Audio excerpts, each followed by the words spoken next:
Well, have you seen any of my videos?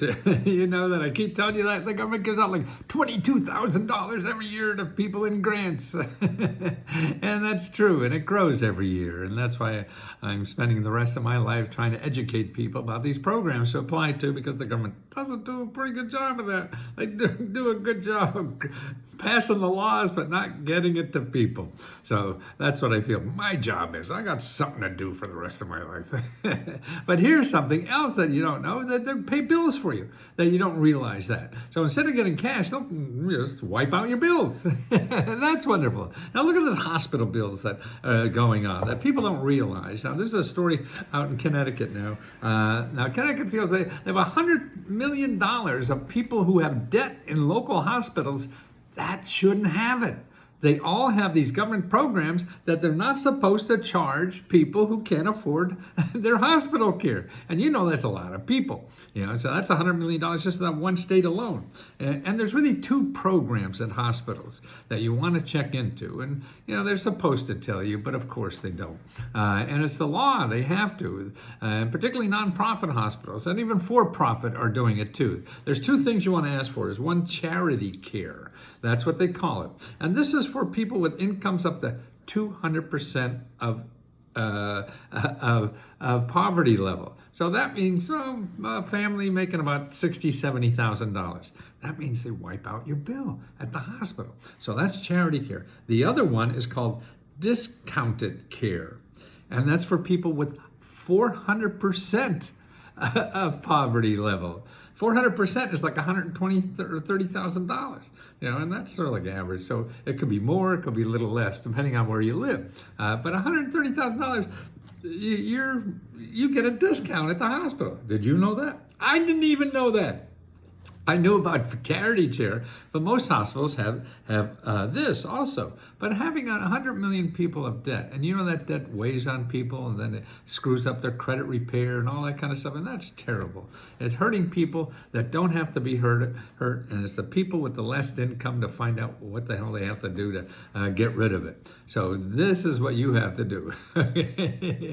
You have to ask the hospital for two things: charity care and discounted care. Okay, and if they don't help you, well, here's what to do. There's another article. I'll have this article, about the $100 million that people should not have been billed for in the description below. And I'm going to put another article there. It's how to medical bills, how to deal with your medical bills. And there's 3 steps in here, 4 steps, something like that. One, it tells you about charity care, but it doesn't tell you about the discount care either. But it tells you about the charity care and tells you how to do that. Number 2 is, if you don't qualify for financial assistance, ask the billing officer to itemize the bill. Because if you go through the itemized bill, this will show you all the procedures you received and associate code called the Current Procedural Termination Code. Look over the bill and you may find that are charges that are just ridiculous, like $1,000 Band-Aid or something, or Coca-Cola for $500 that you never even had. So that's worth going through. And if your bill is technically correct, you could try to negotiate the amount, okay? So this is it. Now listen to this too, because this is important. Don't always tell people numbers are fake.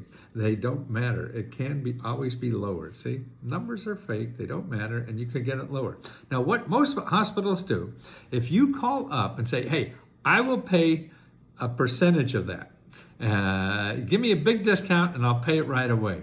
And they typically go and get 30 to 50% off your hospital bill. Okay? So if you got $5,000, they'll take $2,500 and everybody goes home. That's saving you a lot of money.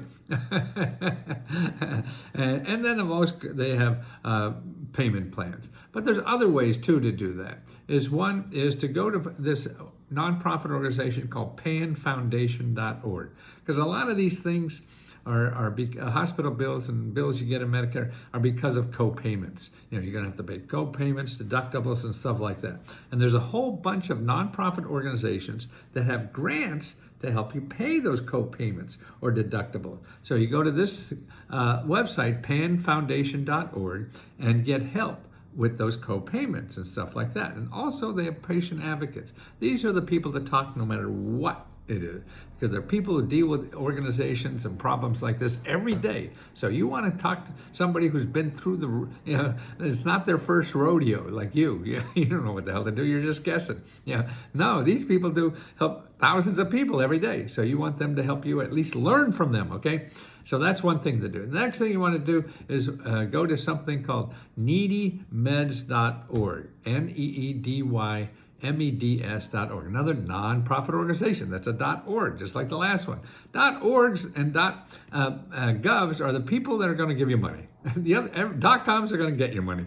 That's why you don't want to go to Google. Stay away from Google, please.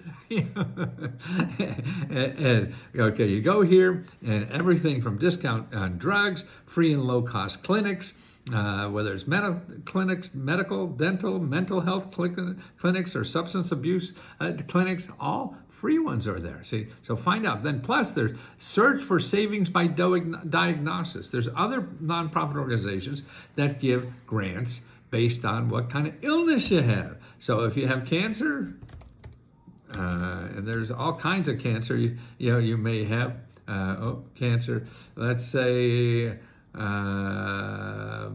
blood cancer, okay? What do they have? Additional search programs. Okay, I screwed up somewhere. Where is that? They changed their website. This used to be so easy. So you're going to have to play around with it a little bit. Diagnosis information page, age, allergies, Alzheimer's. Ooh, I'm getting close to that. I wonder what they have here. Okay, dementias, diagnosis, rehabilitation for caregivers. See, Alzheimer's. Here's help for caregivers, people with Alzheimer's, and these are grants, that will help you do that. And that's why it's just a wonderful resource. There's thousands of grants here for people depending on your illness or disease that you're finding, or you have you need care and recovery and all that. So look at these links below. And learn the options in life. Your options are not in Google. Your options on spending things are in Google. Not your options on getting money or saving on things. They're not in Google because they need your money, because they're a big company and got lots of mouths to feed. And they got to get it from you. Stay out of Google. Go to anybody with .gov or .org, okay? And another place to do always is, you have problems like that, is go findhelp.org. And if you go to findhelp.org, you put in your zip code 20009, okay? See, that's numbers are easy for me. Spelling is hard. And then you put in healthcare, okay? End-of-life care, dental care, health education, medical care, mental health care, sexual and reproductive health, vision care, health education. All these programs. There's 217 health programs that give you services and money for free. But they don't advertise. And that's what Let's Go Help is about, showing you these alternatives. And besides, we charge $20, that's what it is, and try to keep it really small, because we want to help the people really need the help. I mean, I used to charge thousands, and they didn't need help, but they would get all the money, and that didn't seem good to me. But I'm biased. So let me help you too. We also give it our own grants, $75,000 every month, just to members. So if you're members, you get personal help, unlimited personal help to apply to every grant you're eligible for. Plus, you could apply to ours. And hundreds of people get grants from us every month. Let me help you too.